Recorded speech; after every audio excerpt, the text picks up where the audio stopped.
Welcome. You're listening to Ask the Doulas, a podcast where we talk to experts from all over the country about topics related to pregnancy, birth, postpartum, and early parenting. Let's chat. Hello. This is Kristin Revere with Ask the Doulas, and I am thrilled to chat with Kelly Cox today. Kelly is a registered prenatal yoga teacher, a birth doula, a former mental health therapist, and a breast cancer survivor. Her experience in working with pregnant and new mothers for 15 plus years led her to create Share the Drop. Welcome, Kelly. Thank you for having me. I'm so excited to talk. Yes, I would love to hear more about your story. Obviously, you've worked in the prenatal and postnatal phase for quite some time, but to create an app and get into the tech space is a much different venture than working in the service business. Absolutely. I am the least tech savvy human you may ever meet. My friends laugh that I'm in this tech space, but I just had this idea and I couldn't stop thinking about it. So here I am. I love it. It's all about solving problems. So tell us a bit more about the informal breast milk sharing concept and how you're able to connect donors to families in need virtually. Well, I operated a pre and postnatal yoga studio here in Charlottesville, Virginia for about 10 years. We closed during COVID. And I was always working with prenatal clients and doula clients with kind of a more therapeutic hat on, of thinking about what they were going through, like trials and tribulations of getting pregnant, staying pregnant, preparing for how everything in life was about to change, but really wanted to think more about mental health wise, how were they doing? And it wasn't until I really started working with doula clients and started paying attention to how the moms were returning to the studio that it became very clear to me the stress and anxiety wrapped around how you feed your infants. 100%.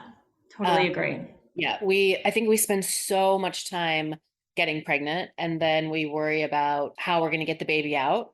And there's very little prep for what actually happens after.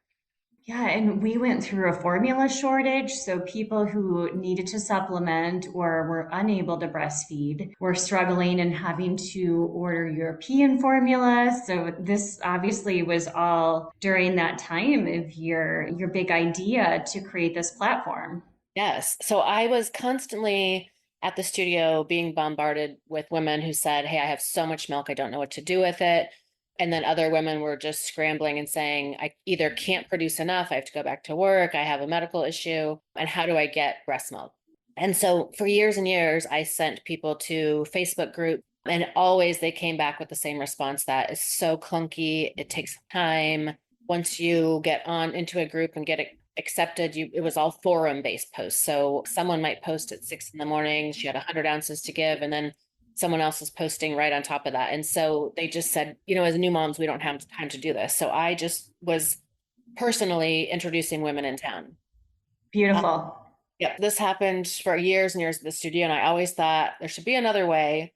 It's a long story, but I actually came up with this idea because one night I was emailing two women. One had milk to give, one needed milk, and I knew they lived a couple miles away. So I was introducing them via email, and my phone went off with a notification from Bumble saying, "Oh, I had a match." And it was like this life-changing moment. I was thinking, oh my gosh, if I can go onto an app and create like my ideal mate, and then the algorithm works like it does and matches me with this, perfect mate 10 miles away, I thought, okay, this has to happen. So it just sat in my head, and I was really busy. I had a studio and I was doula and I was doing all these things. And so when we closed during COVID, the voice wouldn't stop. I was like, I have to do this. And so because the process is so clunky on these forum-based groups, I really wanted it to be in real time. So if you go on to Share the Drop, either a donor or recipient just goes on and creates an account, and then we use zip codes. So that's one of the main things you put into the account, because my idea is not find a donor 2 states away, have them pack up the milk, pay for shipping, have to wait for it. But let's not only like meet someone in your own community who might have extra milk, but also meet your neighbors. We used Right. We used to raise babies together in community with aunties and grannies and sisters, and that just doesn't happen as much anymore. The biggest thing that happened after a decade of owning this studio was like prenatal yoga is great, postnatal yoga is great. I can do that kind of work in my sleep. But it was really these moms who would meet on their mats, newly pregnant, new to motherhood, and then they would keep coming back and sitting next to each other. And then I would see them having coffee after. And this community I live in is not that big. So now I see them 3 kids later, they're still hanging out with the same moms that they met in a yoga class. And I realize it's the community aspect that parents really, really need and can benefit from. 100%. And certainly not every community has a milk bank. And we have one about an hour away from Grand Rapids, but there are so many restrictions. It's basically NICU babies and the most need. So not everyone qualifies. And then there are restrictions as far as donating. So as you mentioned, there are all of these Facebook groups. And before I found your app in researching for our new book, Supported Your Guide to Birth and Baby, I really only was referring either the milk bank or some of those Facebook groups to our doula clients. Yes. Yeah, I think there's 33 milk banks in the country. And so it's rare that someone's going to live very close. And then, like you said, that, well, first of all, the process to get approved for those formal milk banks can take 30 to 45 days. And then, like you said, not everyone can donate. And so my idea of peer-to-peer milk sharing was really based on a lot of what Eats on Feets has been doing for years.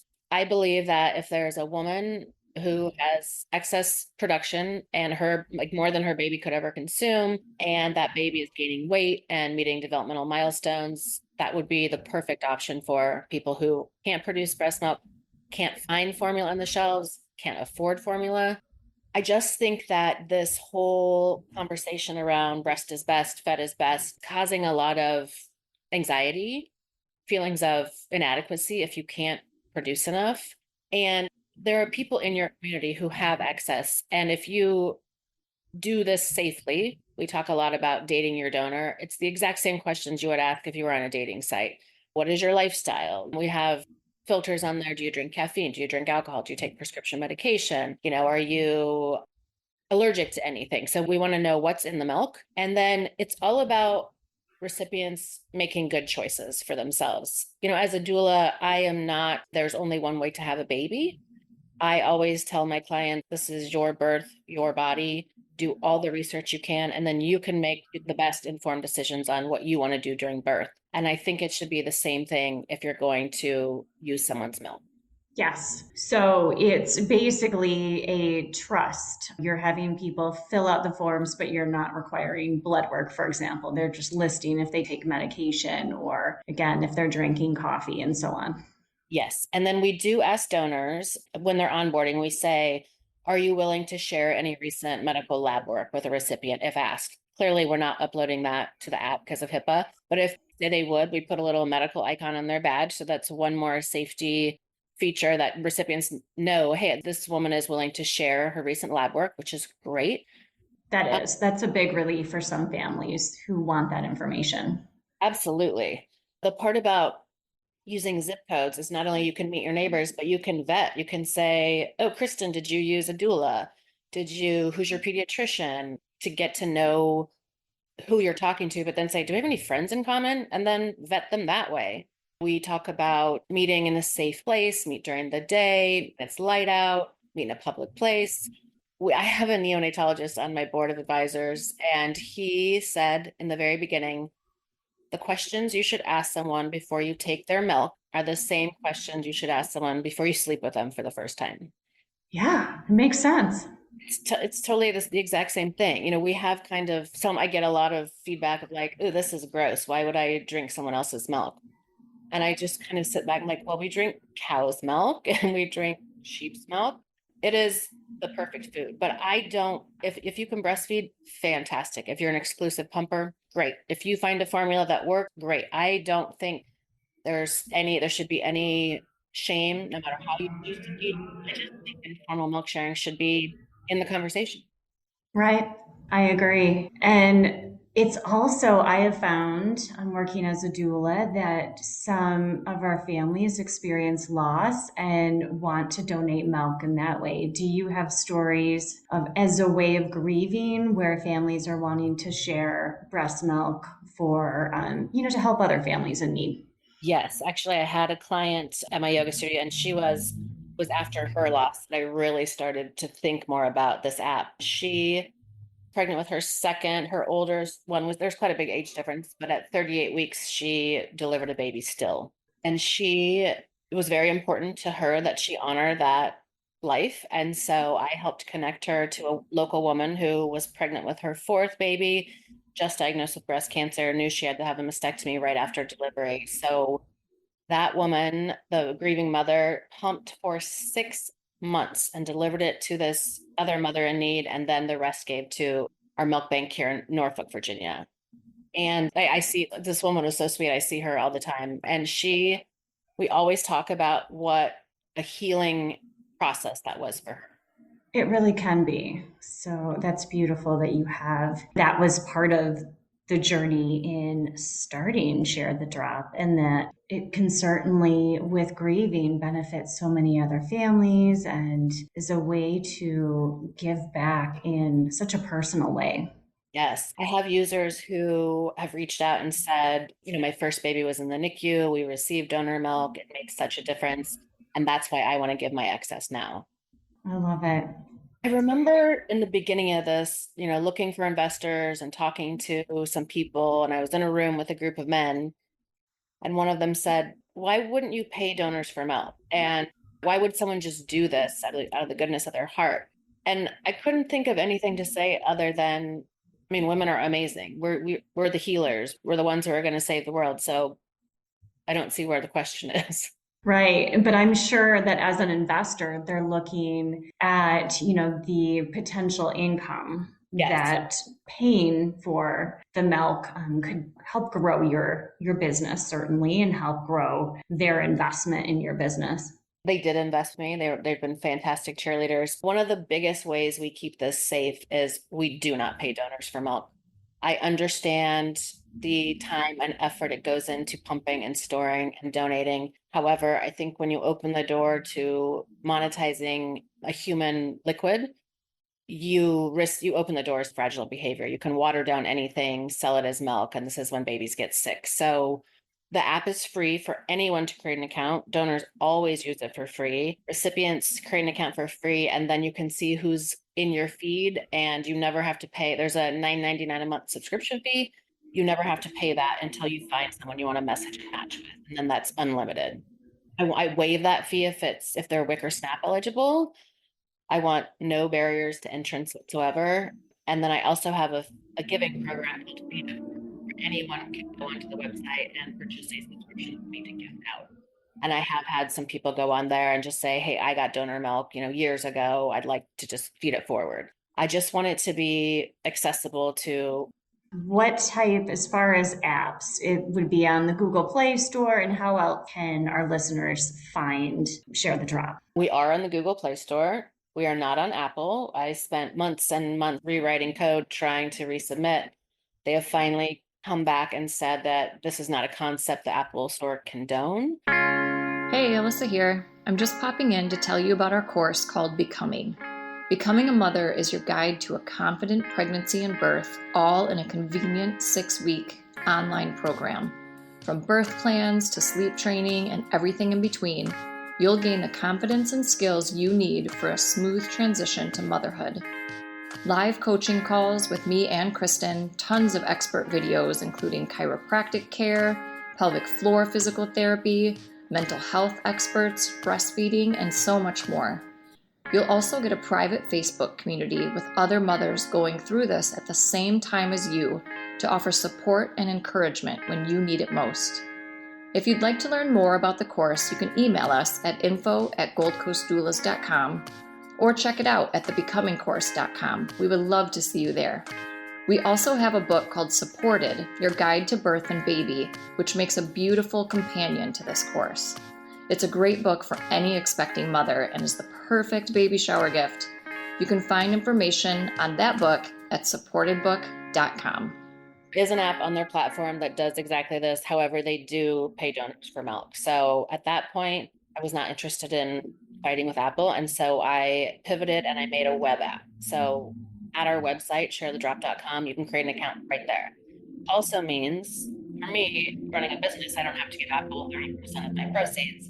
But you can use it on a computer. You don't have to have a smartphone. You can use it on a computer at your WIC office. You can use it at the computer in the library. So it makes me more inclusive, which it stung a little bit not to be on the app store. You think you're going to build this app, and of course it's on all the big stores. And the more I pulled away from it, I realized I own the web app. It works just as fine. It's just as savvy. You can get push notifications. And so, yes, it is on Google Play, but anyone else can just go directly to the website and create an account. Yes, and I agree with you that it's so much more accessible. Not everyone has a mobile phone that has, one data, internet, and so on. So, and as you mentioned, being able to go to the library and log in is very helpful. There. So what's next for Share the Drop? The biggest issue, it's built, it's running well. My biggest hurdle right now is just knowledge that it's out there. So that's why I reach out to everyone to tell them about this. I think if it's an option, even if families need it in the very beginning until their milk supply comes in, it could be a short-term option, it could be a long-term option, but I really just need folks to know that it's available. So if you are on Facebook group sharing and you're finding that that's cumbersome and takes too much time, go create an account. It's free to create an account and to look. So it's really just spreading the word, which is a huge undertaking. I've been working in my community for 15 plus years, marketing a studio and marketing my doula services, but I've never had to take it to this national level. And so, yeah, just spreading the word as far and wide as we can. I love it. So, Kelly, what kind of insight do you have as far as the states that you're in and cities? Like, where are you most located? Would it be in your home state, or what are you finding as far as data? Yeah, so most of our users are from Central Virginia area where I am. So Richmond, DC, we have quite a few users in DC. I've been able to build some great social media partnerships, doula agencies in Boston and Chicago and Atlanta. So those are our top markets. However, we're available nationwide. So I've just been asking users. I have users emailing me and say, "Hey, I'm done donating. Can you help me delete my account?" And I'm always like, "Absolutely." But tell your neighbors who are having babies, tell anyone you know with excess, and really spreading the word like that. I mean, advertising is one thing, but when you deal with moms, you quickly realize that moms just talk about everything all day long, what they're eating. They sure do. Yes. They're eating, what they're drinking, what they're buying, what their babies are doing. And so trying to little by little just build this little army of moms who will continue to spread the word. That's what it's all about. And then, as you know, being a fellow doula, part of our role is to give our clients trusted resources and recommendations, just like your app. And that is, again, one of the most common needs for families is, again, milk sharing, where to donate. And so you're solving so many problems and still keeping it local and not having to deal with shipping out of state. So, and as you mentioned before, even having relationships or seeing the person that you're donating to can make a big impact. Yes, absolutely. I mean, I really believe that what we're missing out most of in our current world, our society, is community. And, we're a lot more transient. And if you can just meet your neighbors, talk to them more, no matter what stage of life you're in, be active in your community, understand who the helpers are, I think we can solve a lot of plaguing families right now, especially during COVID. Like coming out of COVID, that was one thing, but coming out of it, I realize it's been a while, but it still feels like we're in it in some ways. It was the community and the neighbor partnerships that really, I think, solidified families and took care of them during that time. Agreed. Yeah, it does feel like things have not fully gone back to pre-pandemic times, and there's still more isolation. I feel like there is less community, and a lot of businesses that did support prenatal and postnatal moms had to close during the pandemic, and some are opening back up, but there is that missing link since the pandemic. And Yeah, and I see a lot of like prenatal offerings coming back, but I don't see as much postnatal as I think there should be. I always tell yoga clients, doula clients while they're pregnant, do your research about pregnancy and labor, but really, really focus on breastfeeding. Take a breastfeeding class if you can. Go sit in on a Little HA League meeting. Have extended family members take an online breastfeeding class so that they can understand more and be supportive. But if we put more, like, I think, study time into what's really going to happen that first year, I think families would fare a lot better. Right. Agreed. So, Kelly, for our listeners who are preconception or early in pregnancy, what are the benefits of donating breast milk? And then the second part of that question is, what are the benefits of receiving donated breast milk? Every woman I have ever met with excess breast milk understands how important it is and what a vital nutrient it is. I have never had anyone say, "Hey, can you help me sell this?" They're always like, "This has done so well for my child. I can't believe I'm making so much. Can you help me find someone?" I mean, I think any woman helping another woman, that's the biggest benefit, or helping a family. I have a lot of, years ago when I was diagnosed with breast cancer, I had a lot of women come to me, other survivors, saying, "How can I get milk?" But a lot of other women saying, "Hey, I understand that this has opened my eyes to the fact that, of course, a breast cancer survivor, if she had a mastectomy, couldn't feed.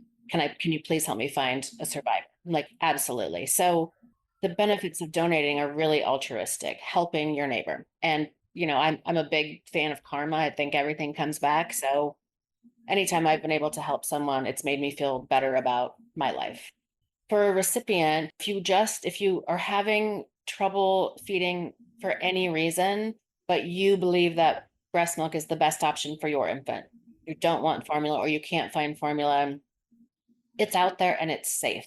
It's the perfect food. It has the perfect blend of carbohydrates, proteins, fats. We have huge companies trying to replicate breast milk because they know how good it is. And so if you choose that that's what you want for your infant, great. Here's an option to get it. I do have people asking about safety.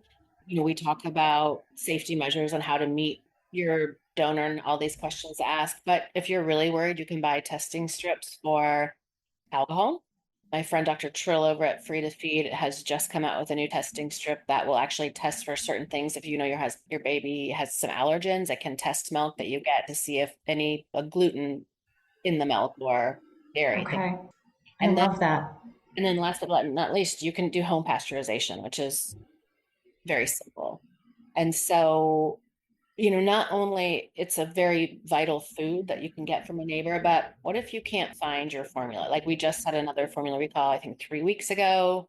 Some formulas have been difficult to find. And then, Right. families are struggling financially. And so you think about a $9.99 a month fee as our admin fee is so much cheaper than buying formula. It is, no doubt. And if there's excess out there, I think it should go to infants in need and kind of take that financial piece out of it. So we talk about being commerce free. I do tell users, if you find a trusted donor and they're giving you milk on a regular basis, buy them new storage bags and replenish that so that they're not spending their own money on that. But I think we can set the standard for helping your neighbor a lot more than we do. We can. Totally agree. So, any final tips for our listeners, Kelly? Just go into our website. You can read about us. Anyone, anytime can email me. It's kelly@sharethedrop.com. Ask me any questions, give me feedback. I've got pretty thick skin. Realize that we don't have huge users in every city. And so it might be a while before you find people in your community, but you can create an account and then keep signing on and just seeing what's there. But just talk to people about their experiences. Did you ever donate milk? Have you ever received milk? And listen to what that experience was like. Agreed. Yes, it certainly helps to have personal experience, ask your friends, and having your personal testimonials and stories that you shared today is also helpful because if you just venture on a site and don't have the background information that you shared, it can be a little overwhelming and scary. Yes, absolutely. It's all about the more you know. So read, ask questions. I'm a big fan of any sort of informational support groups, whether that's about getting pregnant, delivery, the first 3 months, like go into your community and see who else is talking about these things, because the knowledge will help in every aspect of parenting. Agreed. Well, thank you so much for sharing your story, Kelly, and I so appreciate the work you're doing. Thank you so much. Thanks for having me on today. Of course. Talk soon. Thanks for listening to Ask the Doulas. For more information about Gold Coast Doulas, visit us on our website, goldcoastdoulas.com. We're also on Instagram, Facebook, and YouTube. If you like this podcast, please subscribe and give us a 5-star review. Thank you. Remember, these moments are golden.